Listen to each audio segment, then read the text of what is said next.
Top of the day to ya. Mood ring shaped like a dragon. Just found it in my kid's room. I would like to ask Nana Anna for a blessing on our family camping trip.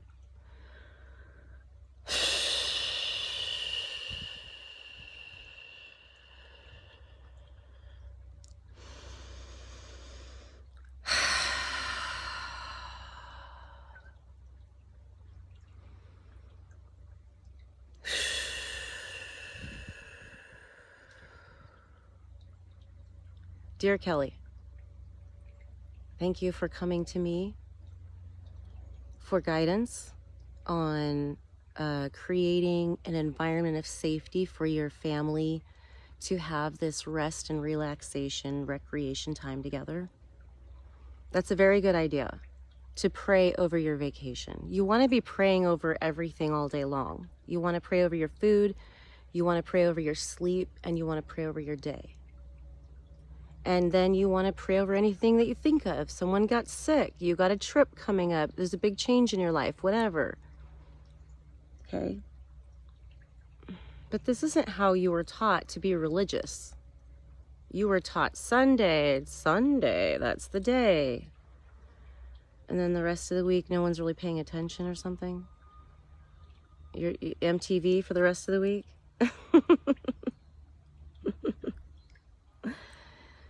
So, look where I am. Look where I am. There's like a little creek bed. And,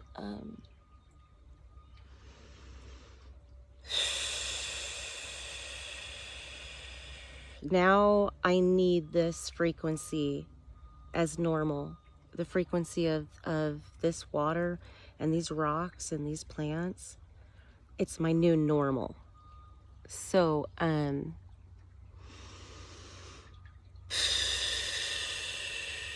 that's what she means by you're becoming it. My frequency is resonating with nature to the purity of these plants right here.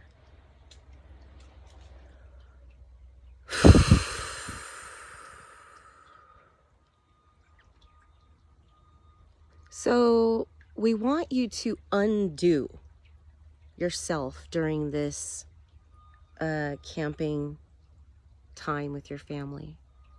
We want you to be as non-reactive as possible, hold space for every single conversation with each kid, look them in the eyes.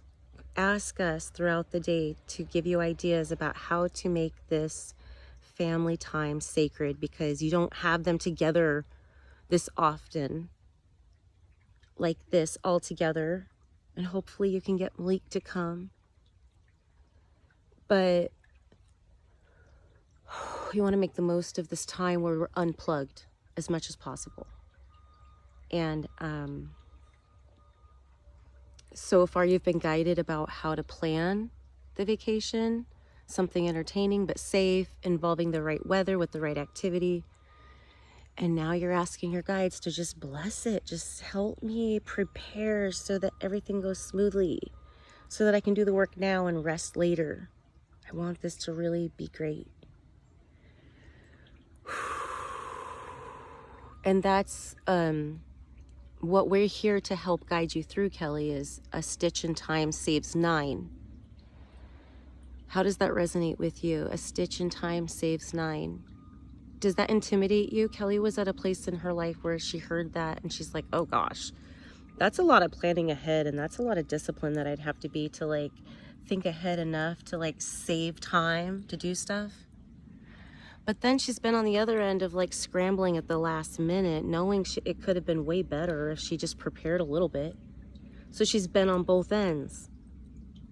And now she's got this opportunity to prepare ahead of time so that it goes well. And she's like, prayer. I gotta be praying. Oh yeah, I gotta do that. So to the degree that I care about this trip, I'm going to think ahead and prepare. And there's no judgment about any of that. I've just gotten to the point where I know that nature's where my kids are going to heal, and then my life's going to get way better when my kids can understand the value of life without electronics.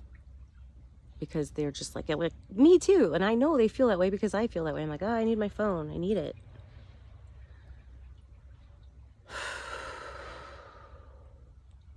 Okay.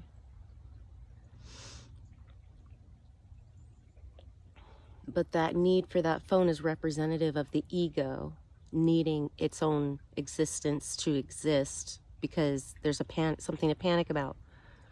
There's something that needs my definition. And when you say, no, you don't, ego, we don't actually need you, he's like, yes, you do. Panics. So we train the ego to be aware of more and more subtle frequencies to prefer, instead of big dramatic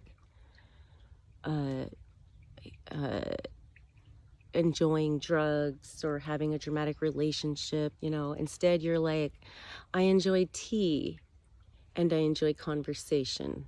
It's like you just get old, you mature.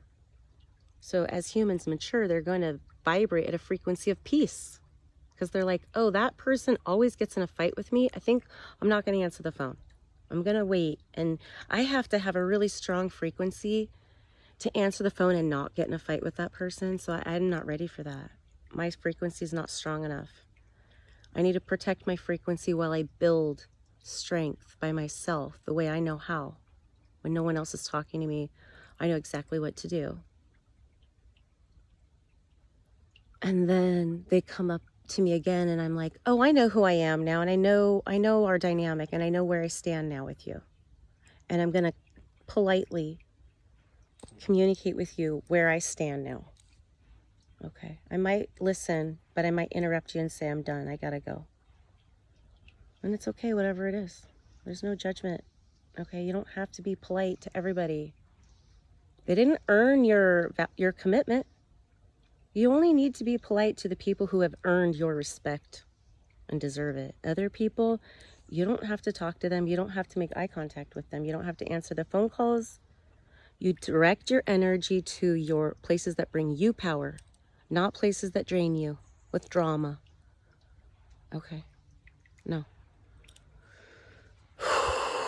And right now, Lionsgate hit me so hard, I have to ground. Oh my gosh, I have to give myself permission to put my bare feet in this cold water as much as I can, because otherwise I don't know.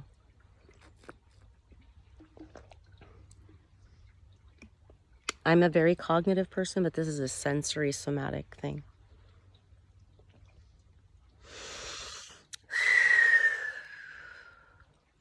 Once again, we've gone all over the place, Kelly, but that's because this is multidimensional. Okay. ADHD is actually a sign of a multidimensional thinking, right? So what you've been trained to think you need to block with pharmaceuticals, there's another way of looking at all of that psychology. We want you to just close that medical dictionary up and burn it. I don't know. Make a sculpture out of it. I don't know. Make one of those Christmas trees that you spray paint with the magazine, fold the pages so it's like a tree and spray paint it. Do that with your medical textbooks, because we're done with those. Those are going to keep you sick. Don't listen to those at all. Medicine, the future of medicine, and I'm sorry for people who financially will lose from this, but you should have been paying attention. You should have been letting go by now. Okay? Medicine isn't going to cost you anything. Okay? Clay will heal 80% of your problems, and meditation will heal the rest. So it's not going to cost anything to heal. It's just a choice. Who do you want to listen to? Who's your authority? When you start listening to your own heart, the external world will reflect that back to you by bringing to you soul tribe that resonates on an easier and easier and easier level. They start feeling like cousins. They start feeling like neighbors. They start feeling like best friends. And you're like, how do you feel? How do you resonate with me so much like we were sisters or something? I don't know. And that was Moaz too. Moaz and I had past lives together. I just felt like not afraid of him right from the beginning. I was like, oh, I'm safe with you. I just have to navigate conversation. That's it. So tribe's going to feel like that. And your children are now the kind of relationship where you have your karma sort of under control so that they're not triggering you anymore. Now you get to start stepping into the teaching mode as a mom that you have not been able to do because of disassociation from trauma causing you to be in a survival mode all the time. You've healed enough of that. Oh my gosh. I think I can see the chi around this. Okay, let's see. Do you see the leaf? See the reflection of the leaf in the water? You see it? It's hitting a rock. You see where it's hitting the rock? It's kind of a shadow. Anyway, there's like a glow around the leaf.